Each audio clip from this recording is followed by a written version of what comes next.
आप सभी विद्यार्थियों मित्रों का डीएस स्टडी क्लासेस में हार्दिक स्वागत है। देखिए, मैं इतिहास वीडियो लाया हूँ आप लोगों के लिए। क्लास 12 का अध्याय 2 है और ये सभी एनसीईआरटी सिलेबस पे आधारित हैं।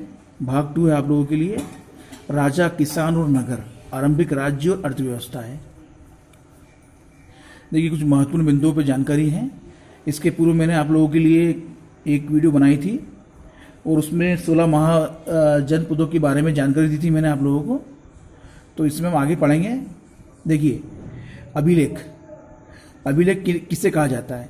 तो अभिलेख उन्हें कहते हैं जो पत्थर, धातु या मिट्टी के बर्तन पर जैसी कठोर सतह पर खुदे होते हैं, उसे हम अभिलेख कहते हैं। यानी अभिलेख एक प्रकार से स्थायी प्रमाण होते हैं, एक प्रकार से लिखे हुए स्थायी प्रमाण होते हैं, खुदे हुए।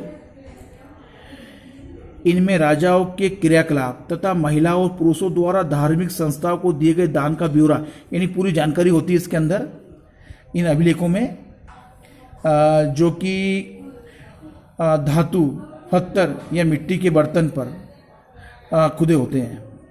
इन्हें हम अभिलेख कहते हैं। प्राचीनतम अभिलेख प्राकृत भाषाओं में लिखे जाते थे। कौन सी भाषा में? प्राकृत भाषाओं में। प्राकृत उस भाषा को कहा जाता था जो जन सामान्य की भाषाएं होती थी, यानी उस समय जो प्रजा होती थी उनकी भाषा होती थी। अजातशत्रु, अशोक जैसे शासकों के नाम प्राकृत भाषा में लिखे गए हैं। ये भी अभिलेखों से पता चला है, क्योंकि ये नाम प्राकृत अभिलेखों से प्राप्त हुए हैं। कौन से अभिलेख से? प्राकृत अभिलेखों से। अजातशत्रु, अशोक जैसे शासकों के नाम, सम्राटों के नाम। यह संभव है कि लोग अन्य भाषाएं भी बोलते थे, जैसे तमिल, पाली और संस्कृत। इन भाषाओं में भी अभिलेख मिले हैं, लेकिन इनका उपयोग लेखन कार्य में नहीं किया जाता था।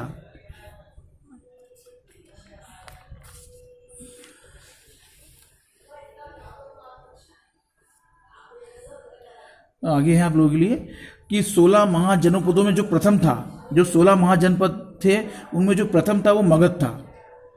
यानी कि 6ठी से 4ठी शताब्दी ईसा पूर्व में मगध, जो कि आज का बिहार है, सबसे शक्तिशाली महाजनपद बन गया था। यानी उन 16 महाजनपदों में सबसे शक्तिशाली जो था वो मगध था। आधुनिक इतिहासकार इसके कई कारण बताते हैं। इसके क्या कारण थे हम जानेंगे। कि मगध क्षेत्र में खेती की उपज खास तौर पर अच्छी होती थी, यानी वहां पर फसल अच्छी होती थी मगध क्षेत्र में। ये एक प्रमुख कारण था। लोहे की खदानें, जो कि आधुनिक अभी जो वर्तमान जो झारखंड है में भी आसानी से उपलब्ध थी। यानी लोहे की खदानें जो थी उस समय वो भी आसानी से उपलब्ध थी, जिससे उपकरण और हथियार बनाना सरल होता था। यानी किसी प्रकार के हथियार वो बना सकते थे, उपकरण बना सकते थे। और जंगल जैसे क्षेत्रों में हाथी उपलब्ध थे, यानी जो सेना के एक महत्वपूर्ण अंग थे। यानी सेना के लिए हाथी भी उपलब्ध थे उस समय। साथ ही गंगा और उसकी सहायक और उपनदियों से आवागमन सस्ता व सुलभ होता था। यानी आने जाने के लिए ये सहायक नदियां थी, उपनदियां थी, गंगा और उसकी सहायक और उपनदियां। लेकिन आरंभिक जैन और बौद्ध लेखकों ने मगध के शक्तिशाली होने का जो कारण बताया है वो था बिंबिसार, अजातशत्रु और महापद्मनंद जैसे शक्तिशाली शासक और उनकी महत्वपूर्ण नीतियां एवं शासन संचालन था। यानी कि जो जैन और बौद्ध लेखक जो थे उन्होंने मगध के सक्सेस होने का जो कारण बताया था वो था कि ये जो सम्राट थे उस समय के, बिंबिसार, अजातशत्रु और महापद्मनंद, ये जैसे सक्सेस शासक थे और इनकी जो नीतियां थी और उनका जो शासन करने का जो तरीका था वो भी एक महत्वपूर्ण कारण था। प्रारंभ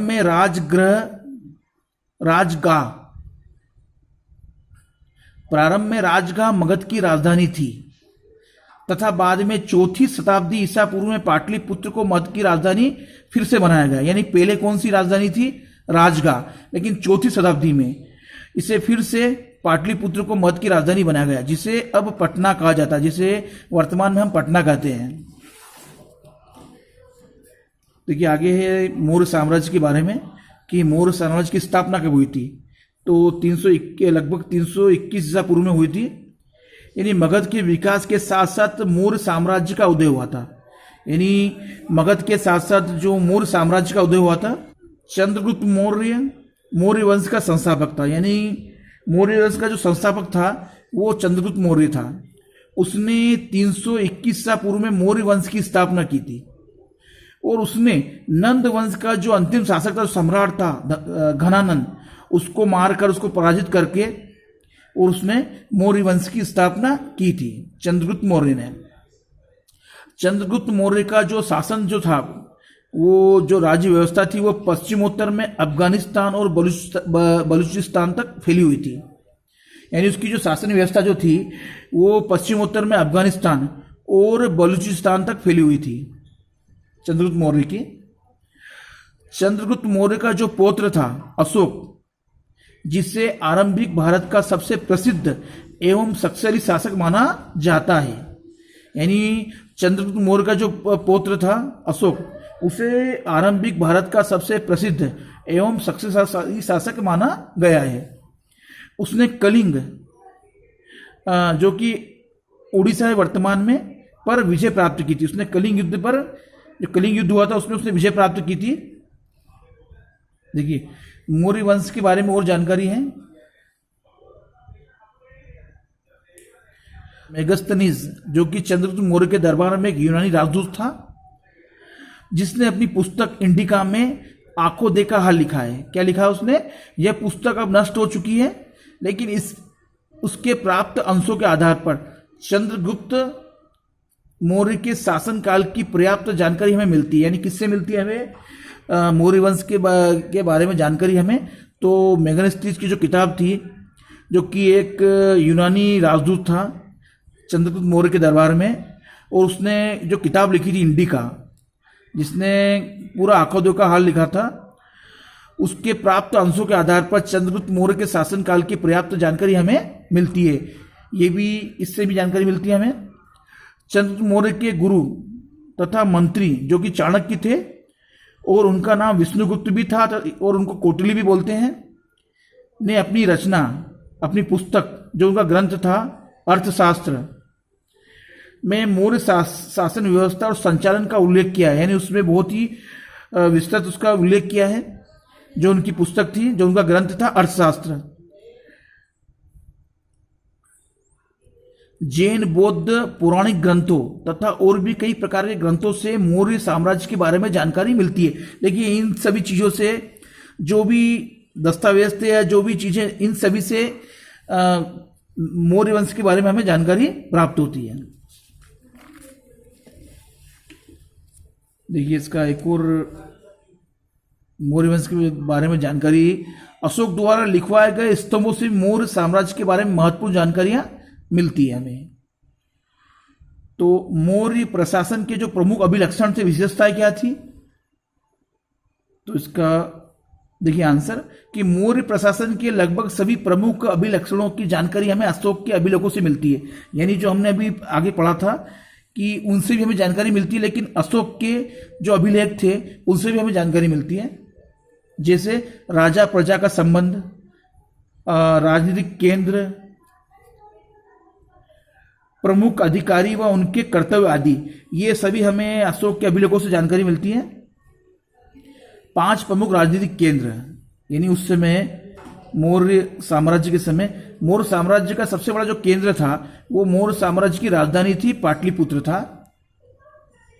इसके अतिरिक्त अशोक के अभिलेखों से साम्राज्य के 4 प्रांतीय केंद्रों का उल्लेख भी मिलता है, यानी जानकारी मिलती है। ये केंद्र थे तक्षशिला, उज्जैनी, तोसली व स्वर्णगिरी, ये थे।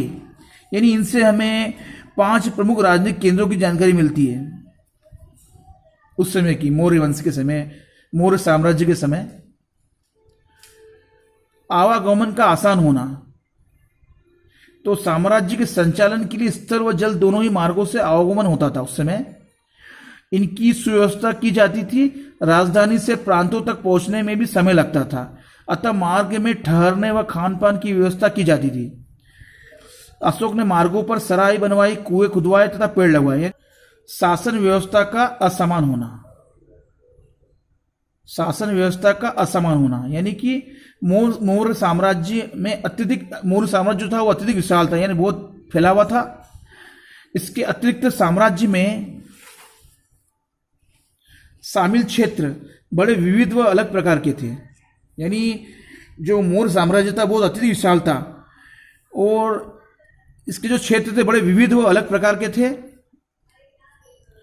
अफगानिस्तान के पहाड़ी क्षेत्र, यानी अफगानिस्तान का जो क्षेत्र था वह पहाड़ी क्षेत्र था, उड़ीसा के तटवर्ती क्षेत्र, और उसी उड़ीसा के जो क्षेत्र थे वो समुद्र तटों से लगे हुए थे। इसी कारण विशाल व विविधता वाले साम्राज्य का प्रशासन एक समान होना संभव नहीं था। यानी यही कारण थे कि इस विशाल व विविधता वाले साम्राज्य का प्रशासन जो है एक समान होना संभव नहीं था। समिति तथा उपसमितियां, तो मेगास्थनीज ने सैनिक गतिविधियों के संचालन हेतु एक समिति तथा 6 उप समितियों का उल्लेख किया है। यानी उसने अपनी पुस्तक में इंडिका में सैनिक गतिविधियों के संचालन हेतु एक उप समिति तथा 6 उप समितियों का उल्लेख किया है। किसने? मेगास्थनीज ने अपनी किताब में। धम्म महामात्रों की नियुक्ति। सम्राट अशोक ने अपने साम्राज्य को संगठित रखने का अथक प्रयास किया। ऐसा उन्होंने धर्म के प्रचार द्वारा किया। धम्म के सिद्धांत बहुत साधारण और सार्वभौमिक थे। अशोक का मानना था कि धम्म का पालन करके लोगों का जीवन इस संसार में तथा इसके बाद के संसार में अच्छा रहेगा। अतः धम्म के प्रचार के लिए धम्म महापात्र नामक अधिकारियों की नियुक्ति की गई। यानी उसने अपने साम्राज्य को संगठित करने के लिए यानी कि धर्म का सहारा भी लिया, और इस प्रकार जो शासन व्यवस्था थी